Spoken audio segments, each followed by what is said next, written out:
नमस्कार बंधू भगिनींनो. आज आपण एका विशेष निमित्ताने या एका वेगळ्या माध्यमातून आणि संवादाचा उपक्रम करतो आहोत आणि तोही माध्यमांच्या विषयीचा संवाद आपण करणार आहोत.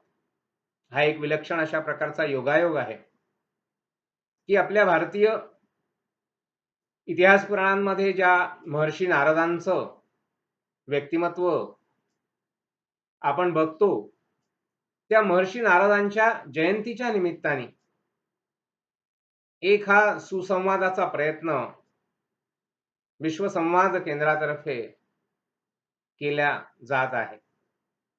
महर्षी नारदांचं व्यक्तिमत्व सगळ्या भारतीय इतिहास पुराणांमध्ये आलेलं आहे आणि त्या व्यक्तिमत्वाची एकंदर रूपरेखा आपण जर पाहिली तर प्राचीन पत्रकारितेचं प्रतीक म्हणून आपण महर्षी नारदांच्या व्यक्तिमत्वाचं स्मरण करीत असतो. भगवद्गीतेच्या एका अध्यायामध्ये भगवान कृष्णाच्या तोंडी महर्षी नारदांचं वर्णन करणारा श्लोक आलेला आहे. अश्वत्थः सर्व वृक्षाणाम देवर्षीणाम च नारदः. नंतर तो पूर्ण श्लोकांमध्ये विविध प्रकारच्या याचं वर्णन केलेलं आहे आणि त्याच्यामध्ये देवर्षी नारदांचं महत्व वर्णन केलेलं आपल्याला दिसतं. तर जसं जसं आपण प्राचीन पत्रकारितेचं प्रतीक म्हणून नारदांचं स्मरण करतो, त्यासोबतच आपण आधुनिक काळामध्ये 19व्या आणि 20व्या शतकामध्ये ज्या महापुरुषांनी आणि पत्रकारितेच्या माध्यमातून, जनसंवादाच्या माध्यमातून, माध्यमांच्या जगाच्या माध्यमातून भारत राष्ट्राच्या नवनिर्माणाचं आणि नवउत्थानाचं, एक नवजागरणाचं, प्रबोधनाचं फार मोठं सत्र चालवलं आणि एक कार्य केलं आणि त्यातून एक आधुनिक भारताची निर्मिती केली. आणि हे करताना आधुनिकतेला आपल्या परंपरांशी जोडण्याचा अत्यंत महत्त्वाचा असा प्रयत्न केला. मला असं वाटतं नारद जयंती हे पर्व जे आहे ते असं आधुनिकतेला परंपरेशी जोडणारं, परंपरेला नवतेशी जोडणारं, जुन्याला नव्याशी जोडणारं अशा प्रकारचं पर्व आहे. आणि या पर्वावर हा माध्यमांशी संबंधित विषय जो आपण इथे चिंतनासाठी घेतलेला आहे, प्रसार माध्यम आणि अभिव्यक्ती स्वातंत्र्य, हा विषय अत्यंत समर्पक आहे असं मला वाटतं. त्या विषयावर आपल्याशी संवाद करताना अर्थातच या विषयाचे काही महत्त्वाचेच पैलू आपण या कमी वेळामध्ये आपल्याशी मला संवाद करता येणार आहे. आणि त्याच्यामुळे अगदी घाईघाईमध्ये थोडक्यामध्ये त्या विषयांना वरवर स्पर्श करत आपण प्रसार माध्यमांचं जग आणि अभिव्यक्ती स्वातंत्र्याचा मुद्दा किंवा अभिव्यक्ती स्वातंत्र्याचा पैलू या दोघांचा अनुबंध काय आहे, कशा प्रकारचा आहे, त्या अनुबंधामध्ये कोणते महत्त्वाचे घटक आहेत, कोणती सकारात्मकता आहे आणि कोणती नकारात्मकता आहे, कशा प्रकारची संस्कृती त्याच्यामध्ये आहे आणि कशा प्रकारची विकृती या अनुबंधामध्ये अलीकडच्या काळामध्ये आपल्याला पाहायला मिळते आहे, या सगळ्यांचा अगदी थोडक्यात उहापोह किंवा स्पर्श करत आपण पुढे जाणार आहोत. मित्रांनो, प्रसार माध्यमांच्या जगाला कधी नव्हे ते या युगामध्ये महत्त्व प्राप्त झालेलं आहे. कारण की सगळेजण ओरडून सांगतायत जगामध्ये की 21st सेंच्युरी जी आहे ते इरा ऑफ नॉलेज आहे, इरा ऑफ इन्फॉर्मेशन टेक्नॉलॉजी आहे, माहिती तंत्रज्ञानाचं जग आहे. माहिती तंत्रज्ञानाचं जग आहे याचा अर्थ काय, की या विश्वातली सध्याच्या सगळ्यात महत्त्वाची केंद्रीभूत शक्ती जर कोणती असेल आणि अत्यंत महत्त्वाची शक्ती कोणती असेल, ज्याने या जगाचं नियंत्रण होत असेल, चलन होत असेल, चलनवलन होत असेल, जी प्रभावित करते जगाला, ती म्हणजे ही ज्ञानाची शक्ती आहे. आणि ज्ञानाच्या शक्तीतलं महत्त्वाचं जे विश्व आहे ते प्रसार माध्यमांचं विश्व आहे असं आपल्याला दिसतं. आजच्या काळामध्ये त्या विश्वाचे 3 पैलू आपल्याला प्रामुख्याने जाणवतात. खरं म्हणजे त्या त्या त्या विश्वाला किंवा त्या भावविश्वाला 4 पैलू आहेत असं मला वाटतं. एक महत्त्वाचा पैलू आहे प्रसार माध्यमांचा, त्याला प्रिंट मीडिया आपण म्हणतो. दुसरा इलेक्ट्रॉनिक्स मीडिया, तिसरं सोशल मीडिया आणि सोबत कला आणि साहित्य याच्या माध्यमातून जो जनतेचं प्रबोधन आणि जनतेचं उद्बोधन आणि जनतेचं मनोरंजन होत असतं. आणि हे जनतेचं मनोरंजन, उद्बोधन अगदी प्राचीन काळापासून वेगवेगळ्या माध्यमातून, कीर्तनासारख्या माध्यमातून, भागवत कथांसारख्या माध्यमातून, लोककलांसारख्या माध्यमातून होत आलेलं आहे. ही प्रसार माध्यमांचे पैलू जे आहेत, ते आजच्याही जगामध्ये विद्यमान असलेले आपल्याला दिसतात.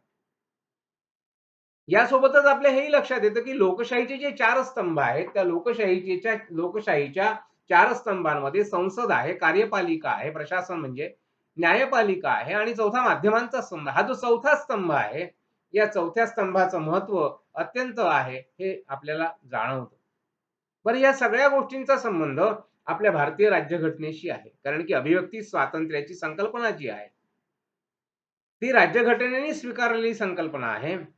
आणि जसं राज्यघटनेच्या 19व्या कलमामध्ये भारताच्या नागरिकांना विविध प्रकारच्या ज्या स्वतंत्रता आहेत, अशा 6 स्वतंत्रतांचा निर्देश केलेला आहे. त्या 6 स्वतंत्रतांमध्ये भाषणाची स्वतंत्रता आहे, संमेलनांची एकत्र येण्याची स्वतंत्रता आहे, प्रवास करण्याची आहे, घर घेण्याची, निवास करण्याची स्वतंत्रता आहे, संस्था, संघ आणि बनवण्याची अशा प्रकारच्या विविध स्वतंत्रतांमध्ये. आणि ही जी स्वतंत्रता आहे, ती अभिव्यक्ती स्वातंत्र्याची स्वतंत्रता आहे. परंतु हे जे अभिव्यक्ती स्वातंत्र्य आहे, त्या अभिव्यक्ती स्वातंत्र्याच्या काही मर्यादा सुद्धा किंवा त्या अभिव्यक्ती स्वातंत्र्याच्या काही सीमारेषा सुद्धा घटनेने स्पष्टपणे सांगितलेल्या आहेत. अलीकडच्या काही दशकांमध्ये आपल्याला हे जाणवतं, की ह्या माध्यमांचं सामर्थ्य किती आहे. या माध्यमांनी आपण आधी जे म्हणत होतो, की राजा कालस्य कारणम, आणि ते खरंही आहे, की राजा कालस्य कारणम, कालो वा कारणम राज्ञा, राजा वा काल कारणम, असा प्रश्न आहे आणि त्याचं उत्तर आहे, इति ते संशयो मा बृध राजा कालस्य कारणम. राजा हा काळाचा निर्माता आहे. राजसत्तांनी विचारसत्तांच्या माध्यमातून कशा पद्धतीने परिवर्तन घडवलेलं आहे समाजामध्ये, आपण पाहत असतो. तर हे जे माध्यमांचं महत्व आहे, ते सदा सर्व काळ कोणत्याही काळामध्ये विद्यमान असतं.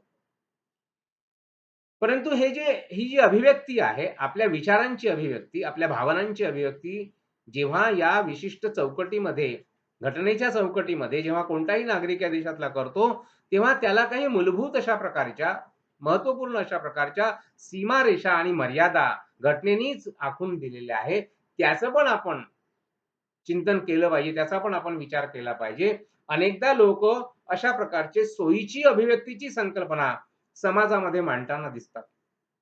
अशी सोयीची संकल्पना मांडण्याचं स्वातंत्र्य म्हणजे तथाकथित स्वातंत्र्य, तथाकथित स्वैराचाराचं स्वातंत्र्य आपल्या राज्यघटनेने दिलेलं नाहीये, हे लक्षात घ्या मित्रांनो. म्हणजे कलम 19(2) मध्ये या मर्यादा कोणत्या-कोणत्या आहेत? त्यांनी दिलेल्या आहेत. 7 मर्यादा याच्या राज्यघटनेनेच एक कलम 19(2) मध्ये मांडलेले आहेत. ज्याच्यामध्ये सगळ्यात महत्त्वाचं आहे, पहिलं की राष्ट्र आणि राज्य यांची सुरक्षा याचा बळी देऊन, राष्ट्र आणि राज्याच्या, आपल्या देशाच्या सार्वभौमत्वाचा, आपल्या देशाच्या अखंडतेचा बळी देऊन कुठल्याही प्रकारचं अभिव्यक्ती स्वातंत्र्य मंजूर नाही. आणि त्याच्यामुळे आपल्याला अलीकडच्या काळामध्ये ज्या विविध प्रकारच्या समस्या निर्माण झालेल्या दिसतात, आतंकवादाच्या समस्या निर्माण झालेल्या दिसतात. विविध प्रकारच्या आतंकवादाला बळ देणाऱ्या गतिविधी आणि विचारवंत म्हणवणारे लोक, लेखक म्हणवणारे लोक विविध प्रकारच्या पद्धतीने करताना आपल्याला दिसतात. तेव्हा हा अभिव्यक्ती स्वातंत्र्याचा मुद्दा जो ऐरणीवर येतो, ते आपल्या लक्षात घेतलं पाहिजे. अर्थात उदाहरणार्थ आपली राज्यघटना इतकी सक्षम आहे, की अशा लोकांना मग जेलची हवा पण खावी लागते. त्यांना तुरुंगाच्या गजाआडही जावं लागतं. हेही सामर्थ्य घटनेने दिलेलं आहे. तर अशा प्रकारच्या 7 मर्यादा त्याच्यामध्ये आहेत. त्या 7 मर्यादांचा विचार आपण केला पाहिजे. वेगवेगळ्या न्यायालयाची अवमानना करता येणार नाही, कोणाची व्यक्तिगत मानहानी आपल्याला करता येणार नाही. अभिव्यक्ती स्वातंत्र्याला ज्या मर्यादा आहेत, सीमारेषा घालून दिलेल्या आहेत. आणि अपराधासाठी प्रोत्साहन करता येणार नाही. सार्वभौमत्व आणि अखंडता मान्य करावी लागेल. अशा प्रकारच्या या सर्व सीमारेषांच्या पार्श्वभूमीवर आपल्याला अभिव्यक्ती स्वातंत्र्याच्या मुद्द्याची चर्चा करावी लागते. या अभिव्यक्ती स्वातंत्र्यामध्ये त्याचं स्वैर जे रूप आहे, ते स्वैर रूप आपल्याला अलीकडच्या कालखंडामध्ये पाहायला मोठ्या प्रमाणामध्ये मिळतं. म्हणजे प्रसार माध्यमातल्या अभिव्यक्ती स्वातंत्र्याचा दुरुपयोग कशाप्रकारे लोक करत आहेत. अरुंधती राय नावाच्या एक प्रसिद्ध लेखिका आहेत. आपल्या सगळ्यांना माहीत आहे. आता त्यांची प्रसिद्धी कशा प्रकारची आहे? का प्रसिद्धी झालेली आहे? त्यांचं गॉड ऑफ स्मॉल थिंग नावाची कादंबरी त्यांच्या बालपणातल्या अनुभवावर त्यांनी लिहिलेली आहे. एकेकाळी वयाच्या 30व्या वर्षी. त्याच्यामध्ये त्यांनी भारतीय समाजव्यवस्थेचं कसं चित्रण केलेलं आहे आणि त्याच्यावर त्या काळातल्या केरळच्या मुख्यमंत्र्यांनी कशा प्रकारची आणि टीका केली होती. या कादंबरीमध्ये अश्लीलता आणि विभत्सपणा हा किती आहे, याच्यावरची टीका त्या काळातले केरळचे मुख्यमंत्री त्या कादंबरीवर करतात आणि कदाचित अशा प्रकारच्या भावनांचं चित्रण केल्यामुळे म्हणा किंवा भारतीय समाज व्यवस्थेचं नकारात्मक आणि अशा प्रकारचं चित्रण केल्यामुळे म्हणा, की ह्या गोष्टी जगाच्या मार्केटमध्ये विकल्या जातात. आणि त्यातून अरुंधती राय एक मोठ्या लेखिका होतात जगामध्ये. म्हणजे ही जी आपल्या इथल्या अ, आपल्या समाज व्यवस्थेतल्या आणि दोषांचं एक ग्लोरिफिकेशन करून आणि त्याची एक विक्री आणि त्याला आणि मुक्त विचारांच्या नावाखाली अश्लीलतेचा आणि विभत्सपणाचा आणि भडकपणाचा एक तडका देऊन अशा प्रकारचं जगामध्ये विकलं जातं. हे सर्वश्रुत आहे, सर्वज्ञात आहे.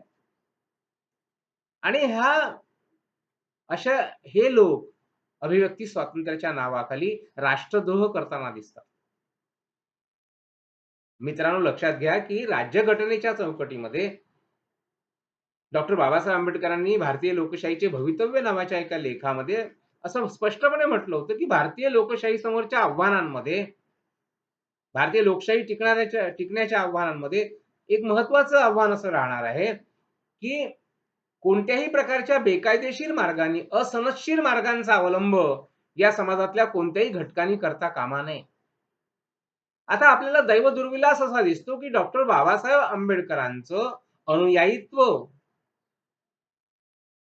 सांगणारे लोक किंवा त्यांची परंपरा सांगणारे लोक, त्यांचा वारसा सांगणारे लोक दुर्दैवाने आज अनेक प्रकारच्या नक्षली कारवायांमध्ये सामील झालेले आपल्याला दिसतात.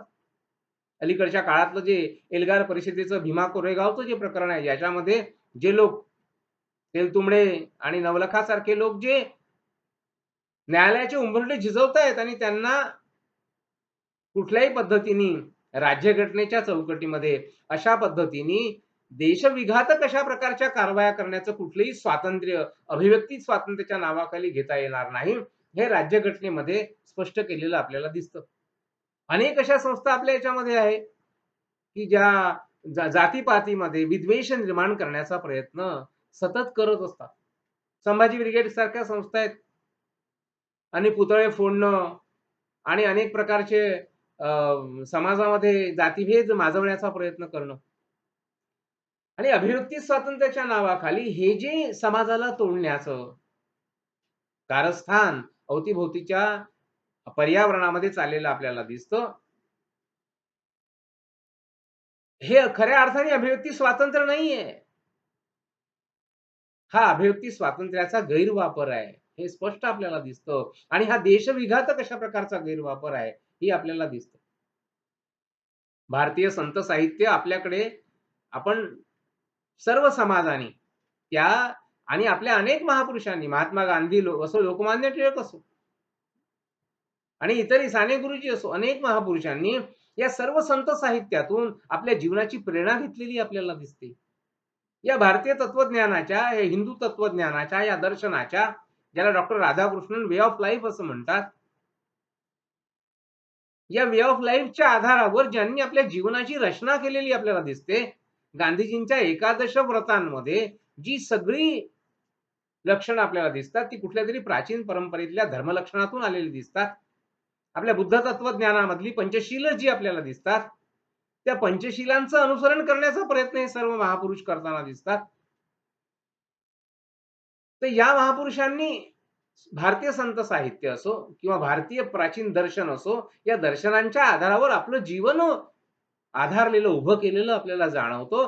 तो आदर्श आजही आपल्या डोळ्यासमोर असताना आपण पाहतो, की अभिव्यक्ती स्वातंत्र्याच्या नावाखाली एक उदाहरण मी तुम्हाला देतो, की मीराबाईंच्या जीवनावर लिहिलेली एक कादंबरी, किरण नगरकर नावाचे एक लेखक, हेच मी मगाशी जे अरुंधती रायचं उदाहरण तुम्हाला दिलं, की इंग्रजी साहित्यामध्ये इंग्रजीच्या माध्यमातून आणि जगातल्या इंग्रजी वाचकांना आणि प्रेक्षकांना, दर्शकांना अशा प्रकारचं भारताचं एक किळसवाणं आणि विभत्स अशा प्रकारचं रूप उभं करायचं.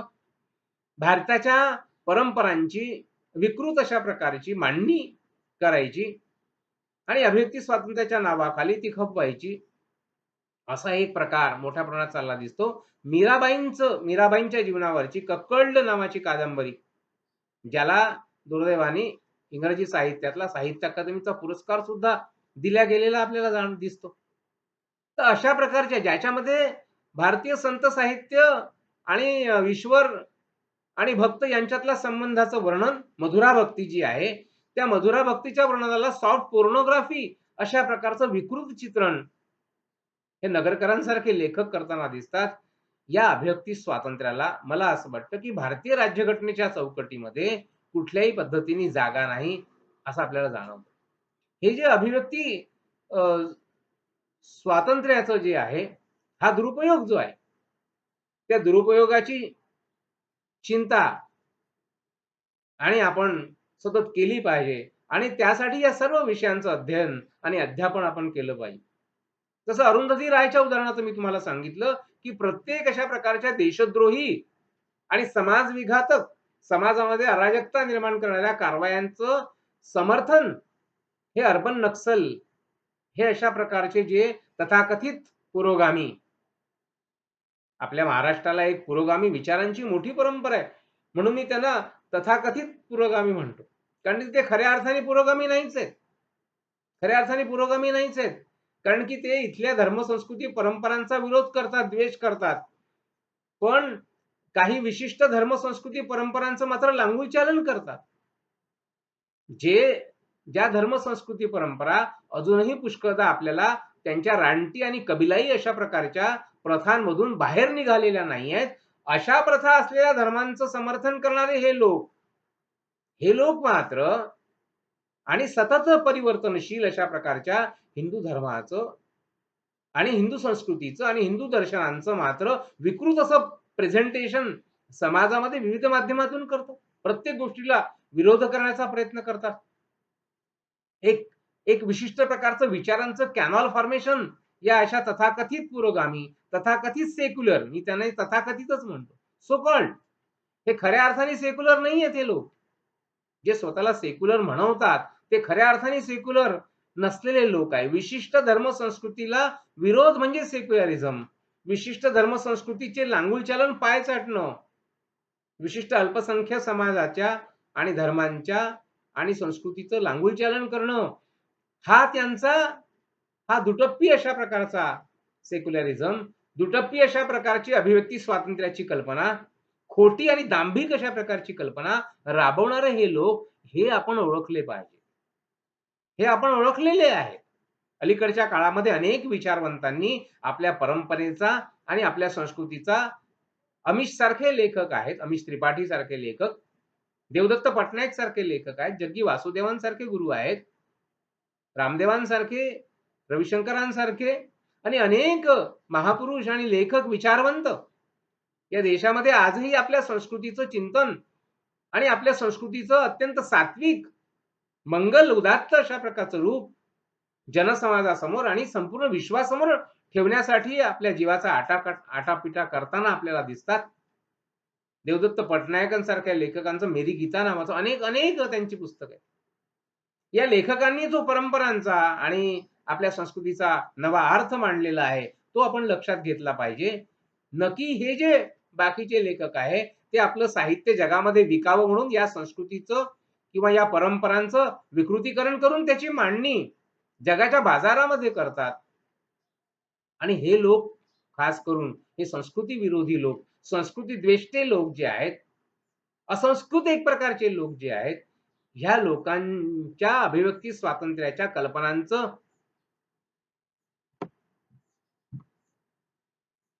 यांनी जे अभिव्यक्ती स्वातंत्र्याच्या कल्पनांचं यांनी जो दुरुपयोग केलेला जो दिसतो, त्याच्या विरोधामध्ये त्याच्या विरोधामध्ये सकारात्मक अशा प्रकारचं कार्य करण्याची कधी नव्हे ही गरज आहे, असं मला वाटतं.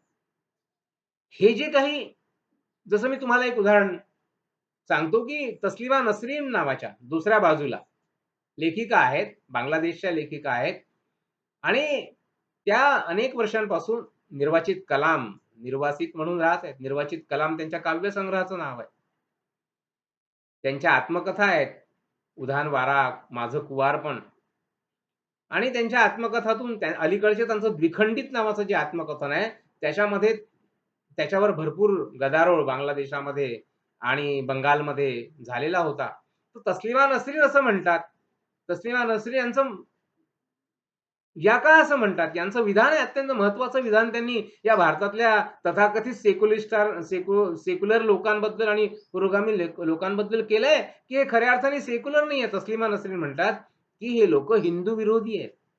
हे विशिष्ट धर्मसंस्कृती परंपरांच्या विरोधातले आहेत आणि यांचा सेक्युलरिझम हा एकांगी आहे, पक्षपाती आहे आणि इस्लाम किंवा इतर धर्मीयांच्या संदर्भात हे मात्र बोटचेपी भूमिका घेतात. याचा प्रत्यक्ष अनुभव स्वतः तस्लिमा नसरीन यांनी जेव्हा त्यांच्या लज्जा कादंबरीवर बंदी आणण्यात आली होती बांगलादेशमध्ये, तर इथल्या बंगालमधल्या काही तथाकथित मार्क्सवादी आणि पुरोगामी आणि पुढारलेल्या आणि आधुनिक विचारांच्या लोकांनी त्यांच्या लज्जा कादंबरीवर किंवा त्यांच्या द्विखंडित सारख्या आत्मकथनामध्ये, ज्या द्विखंडित नावाच्या आत्मकथनामध्ये त्यांनी मोहम्मद पैगंबर साहेबांचं एक विशिष्ट अशा प्रकारचं वास्तववादी चित्र आपल्या आत्मचरित्रामध्ये रेखाटलंय आणि त्याच्यावर टीका केलेली आहे. तर ही टीका बांगलादेशातल्या विशिष्ट कट्टर लोकांना सहन होत नाही. त्याचप्रमाणे ती आपल्याकडल्या पुरोगामी म्हणवणाऱ्या मार्क्सवादी अशा लोकांनाही कशी सहन होत नाही.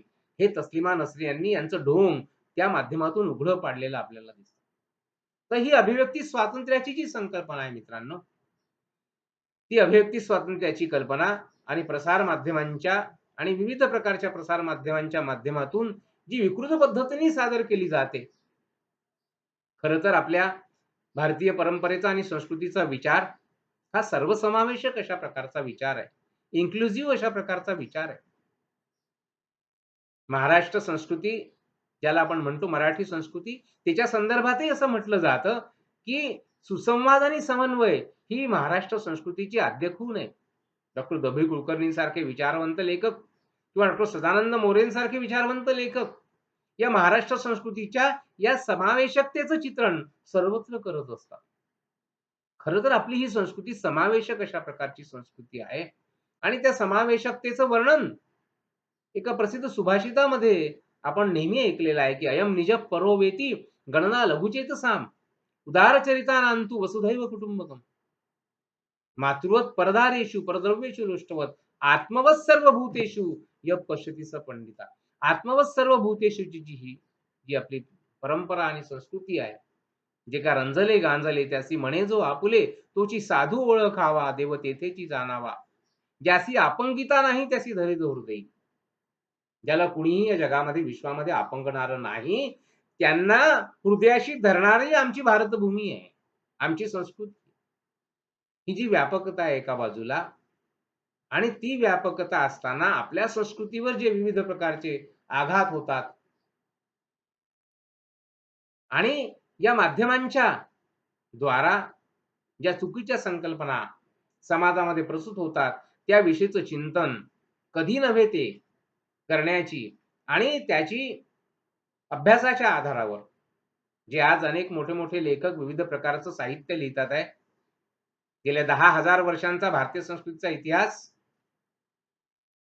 स्वामीनारायण संप्रदायाच्या एका पुस्तकामध्ये जो ग्रथित करण्यात आलेला आहे किंवा अमर्त्य भारत नावाचं अमिशने लिहिलेलं पुस्तक असो किंवा अनेक अशा प्रकारचे आधुनिक काळातले ग्रंथ असो. आर्य भारत नावाचं हर्षद सरपोतदाराचे 2 खंड किंवा असं मोठ्या प्रकारचं साहित्य आणि मोठ्या प्रकारचं चिंतन आणि आपल्या अवतीभोवतीच्या जगामध्ये आपल्याला जे पाहायला मिळतं, माध्यमांच्या जगामध्ये ते पाहायला मिळतं, ते विविध प्रकारच्या माध्यमांचा आणि उपयोग करून आणि सकारात्मकतेने आपल्या लक्षात येतं, की अभिव्यक्ती स्वातंत्र्याच्या मुद्द्यामध्ये आणखी एक मुद्दा महत्त्वाचा आहे, की ही जी मंडळी आहेत, जी अभिव्यक्ती स्वातंत्र्याच्या मुद्द्याचा दुरुपयोग करताना आपल्याला दिसतात, तुकडे-तुकडे गँग आपण ज्याला म्हणतो.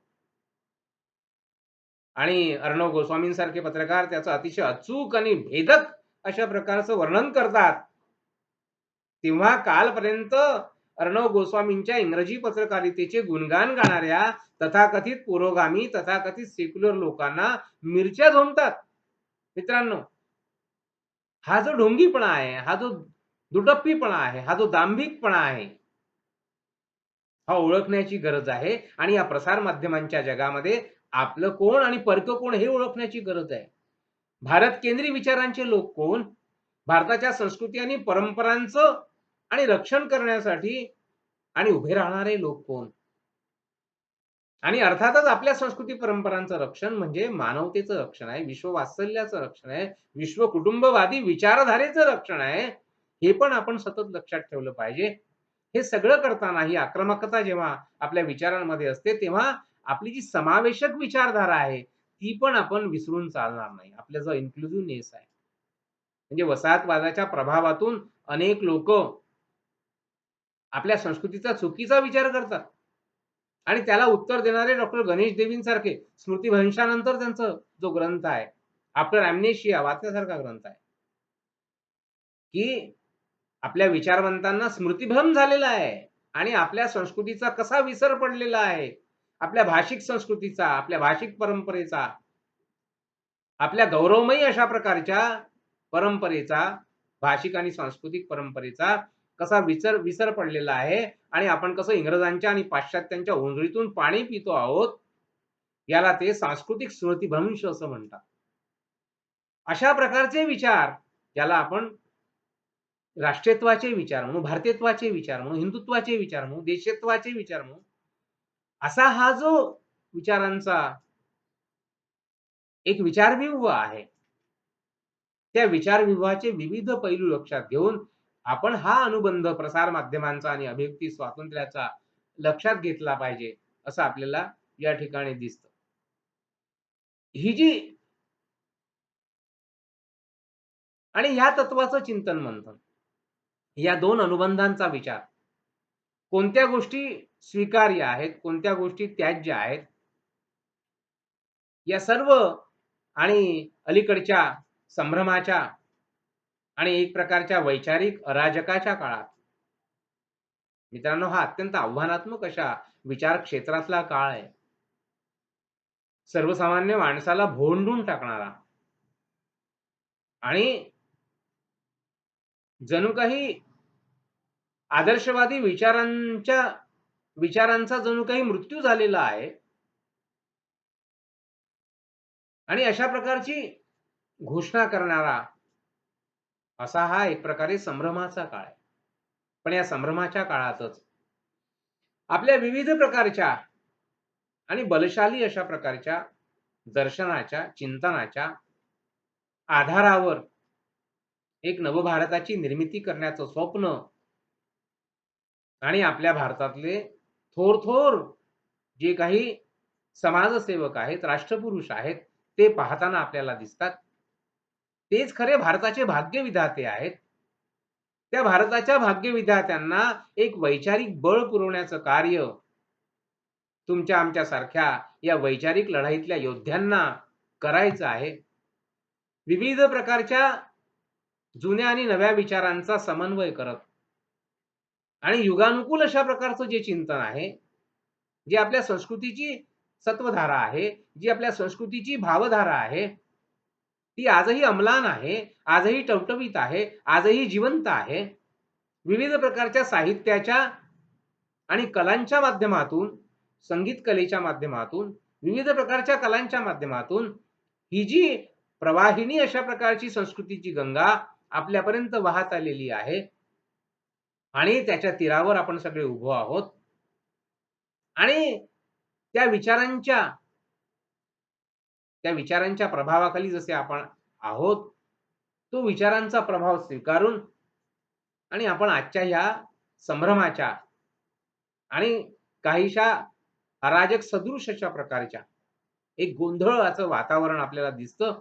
विशेषतः प्रसार माध्यमांच्या क्षेत्रामध्ये सोशल मीडिया आणि सक्रिय असल्यामुळे आणि इंटरनेटच्या आणि या महाजालाच्या या सगळ्या काळामध्ये आणि हा माहितीचा कचरा प्रचंड प्रमाणामध्ये वेगाने या अवकाशामध्ये आणि आपल्या भावविश्वामध्ये फिरताना आपल्याला दिसतो. या अशा प्रकारच्या काळामध्ये विविध प्रकारच्या संकल्पनांचं नीट चिंतन करणं, स्पष्टीकरण करणं, मूलभूत अशा प्रकारचं त्यांच्या मुळाशी जाऊन त्या विचारांचं चिंतन करणं. आमचे मित्र श्रीपाद कोठे जे अत्यंत सुंदर अशा पद्धतीने या सगळ्या विषयांचं विश्लेषण अलीकडच्या काही त्यांच्या ह्याच्यातून मांडताना दिसतात Facebook पोस्टमधून, की आपल्या ज्या विविध प्रकारच्या संकल्पना आहेत, जसं प्रसार माध्यमांची संकल्पना किंवा अभिव्यक्ती स्वातंत्र्याची संकल्पना किंवा अशा अनेक संकल्पना, भारतीयत्वाची संकल्पना, त्यातली व्यापकता, एकाच वेळी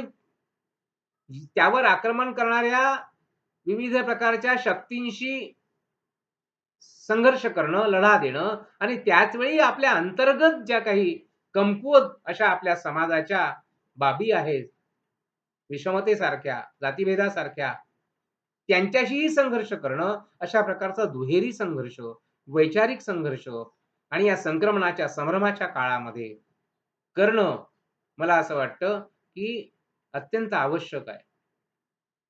ह्या ह्या अशा प्रकारच्या संभ्रमित वातावरणामध्ये नीट विविध प्रकारच्या संकल्पना समजून घेणं,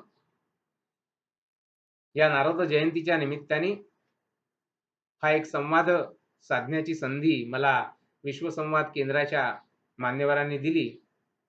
त्याबद्दल मी त्यांचे आभार व्यक्त करतो आणि हे थोडंसं माझं विस्कळीत अशा प्रकारचं चिंतन इथे मला महर्षी नारदांना आणि आपल्या आधुनिक भारताच्या आणि आधुनिक महाराष्ट्राच्या प्रबोधन परंपरेची आणि मांडणी करणाऱ्या त्या प्रबोधन परंपरेने आधुनिक भारताचीच जणू काही निर्मिती करणाऱ्या, आधुनिकतेला परंपरेशी जोडत आधुनिक भारताची निर्मिती करणाऱ्या सर्व महान मंडळींना अभिवादन करण्याची संधी मला या निमित्ताने प्राप्त करून दिली.